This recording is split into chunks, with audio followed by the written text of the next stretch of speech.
Hello दोस्तों, कहानी सुनने से पहले प्लीज़ सब्सक्राइब का बटन दबाएं। एक गरीब लड़की थी। उसके पिता किसी दुकान पर मजदूरी करते थे और माँ घरों में चौका बर्तन।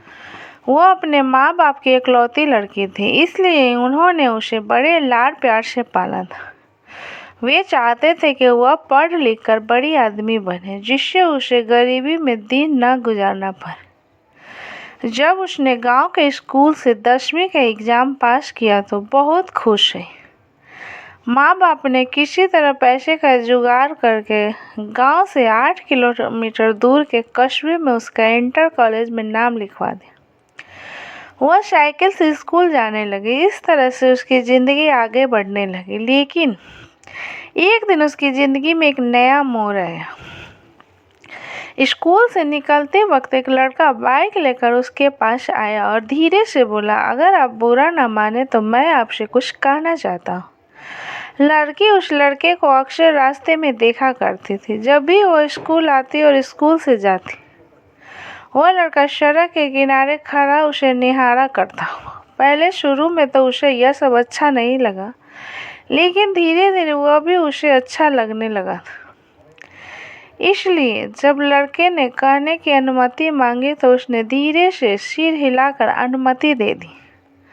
उस लड़के ने अपनी शर्ट की जेब से एक गुलाब की कली निकालकर उसके माथे में रख दी और उसकी मुट्ठी बंद करते हुए बोला, मैं तुमसे बहुत प्यार करता हूँ। उठते बैठते सोते जागते हर समय बस तुम्हारे बारे में सोचा करता हूँ। मुझे कुछ भी अच्छा नहीं लगता। लड़का और भी बहुत कुछ कहना चाहता था, पर लड़की ने धीरे से उसके होठों पर अपना हाथ रखकर उसके प्यार का इकरार कर लिया। इस तरह उन दोनों में बातचीत की शुरुआत हो गई। लड़का रोज उसके लिए कोई न कोई गिफ्ट लाता और उसके लिए जीने मरने की कस्में खाता। उसकी बातें सुनकर लड़की दीवानी हो जाती और ख्वाबों की दुनिया में खो जाती। एक दिन वह लड़का उस लड़की को अपनी बाइक पर घुमाने के लिए ले गया। दोनों लोग नदी के किनारे पहुंचे और घास पर बैठकर बातें करने लगे। लेकिन लड़के की मंशा तो कुछ और थी। लेकिन प्यार में अंधी हो चुकी वह लड़की उसकी मंशा समझ नहीं पाई और उसने अपने आप को लड़के के हवाले कर दिया। दोनों लोग एक दूसरे के प्यार में ऐसे खोए कि दो जिस्म एक जान हो गए। लेकिन न जाने कहां से वहां पर 3 लड़के आ गए।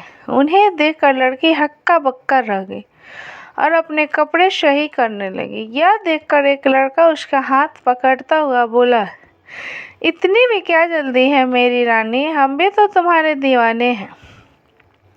थोड़ा हमारा भी तो मनोरंजन कर दो। लड़की ने अपने प्रेमी से मदद मांगी, मगर यह सब देखकर हंसता रहा। यह देखकर लड़की का हृदय धक से रह गया, यानी कि यह सब इसकी चाल थी। आगे लड़की कुछ सोच ही नहीं पाई, क्योंकि वे तीनों लड़के उसके शरीर पर भूखे भेड़ियों की तरह टूट पड़े और अपने हवस की आग बुझाते रहे। वह लड़की मदद के लिए चिल्लाती रही और वह उसे नोचते घसीटते चले गए। लगभग 1 घंटे बाद लड़की को होश आया तो उसने अपने आप को नंगा धड़ंगा पाया। वे तीनों लड़के और उसका प्रेमी वहां से जा चुके थे। लड़की की आंखों के आगे अंधेरा छा रहा था। उसकी दुनिया अंधेरों से भर चुकी थी। उसे अपना जीवन समाप्त होता हुआ लग रहा। वह सोचती रही कि क्यों उसने उस बेवफा लड़के की बातों पर एतबार किया, क्यों मैं उसके साथ यहाँ पर आई।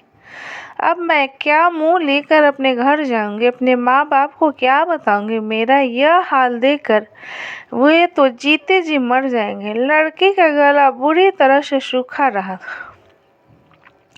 वह किस तरह घसीटती हुई नदी के किनारे पहुंची। नदी का पानी कलकल करता हुआ तेजी से बह रहा। लड़की ने एक बार फिर अपने मजबूर माँ बाप, अपने बेवफा प्रेमी के बारे में सोचा और फिर नदी में छलांग लगा दी। अगले ही पल वह नदी में डूबने उतारने लगी। लेकिन अब न तो वह किसी को अपनी जान बचाने के लिए पुकार रही थी और न ही बचने के लिए संघर्ष कर रही थी।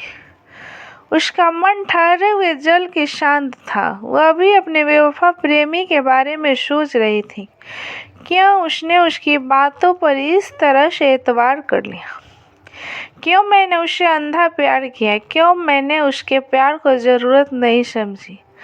अगर मैं ऐसा कर पाती तो शायद और भी वह नदी की गहराई में डूबती चली। दोस्तों, किसी से प्यार करना, किसी पर एतबार करना बुरा नहीं है, लेकिन जज्बातों को पहचानने की क्षमता भी रखिए। किसी को अपना तन मन सौंपने से पहले उसके परिणामों के बारे में भी ज़रूर सोचिए। नहीं तो आप भी धोखा खा सकते हैं, आप भी ठगे जा सकते हैं। आपको यह कहानी कैसी लगी हमें ज़रूर बताएं और इसे शेयर करके अपने दोस्तों तक भी पहुंचाएं। हो सकता है कि आपके इस प्रयास से किसी का जीवन संवर जाए। कहानी अच्छी लगी हो तो प्लीज़ लाइक एंड सब्सक्राइब करें।